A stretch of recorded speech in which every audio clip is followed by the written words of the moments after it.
रसूल पाक अलैहिस्सलाम फरमाते हैं, ये आज की आपकी फातिहा खानी, यह अब आपको खाना खिलाना, मस्जिद के साथ तावन करना, किसी को पानी पिलाना, यह रायगा नहीं जाता। हजरत अनस बिन मालिक बयान करते हैं कि मैंने अपने आका को फरमाते हुए सुना, हजूर इरशाद फरमाते हैं, मा मिन अहले बैतिन यमूत मिनहुम व यतसद्दक़ून अन्हु बाद मौतिही इल्ला अहदा लहू जिब्राईलो अला तबक मिन नूरिन सुम्मा याकिफु अला शफीरिल क़ब्र व यक़ूलु या साहिबल क़ब्रिल अमीक हाज़िही हदियतुन अहदाहा इलैका अहलुका फ़क़बलहा फ़युदख़िलु अलैहि फ़यफ़रहु बिहा फ़यस्तबशिरु व यहज़नु जीरानुहु अल्लज़ीना ला युहदा इलैहिम शैउन औ कमा क़ाल सल्लल्लाहु अलैहि वसल्लम। मेरे हजूर इरशाद फरमाते हैं, जब कोई बंदा मोमनों के घर वालों में से फौत होता है, किसी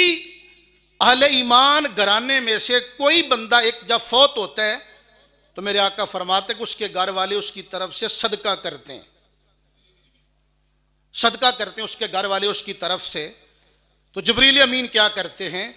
कि जिब्रील अमीन एक नूरानी थाल के अंदर वो सदका रखते हैं और उस कब्र के सराहने जाके खड़े हो जाते हैं। फिर क्या फरमाते हैं, या साहिबल कब्रिल अमीक, ए गहरी कब्र वाले, हाज़िही हदियतुन अहदाहा इलैक अहलुका, ये तेरे घर वालों ने तेरे लिए तोहफा भेजा है, फ़क़बलहा, इसे कबूल कर ले। वो जब हाथ आगे बढ़ाता, फ़युदख़िलु अलैहि, हजरत जिब्रील अमीन वो तश्तरी, वो नूरानी थाल, वो सदके का तोहफा, वो नूरानी जो हदिया होता है, वो जिब्रील उसी कब्र में दाखिल करते हैं। मेरे आका फरमाता, फ़यफ़रहु बिहा फ़यस्तबशिरु, कब्र वाला बड़ा ही खुश होता है, वो खुशियां मनाता है। व यहज़नु जीरानुहु अल्लज़ीना ला युहदा अलैहिम शैउन,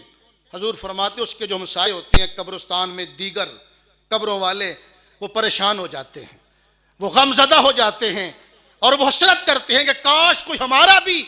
हमारे लिए तोहफा भेज देता।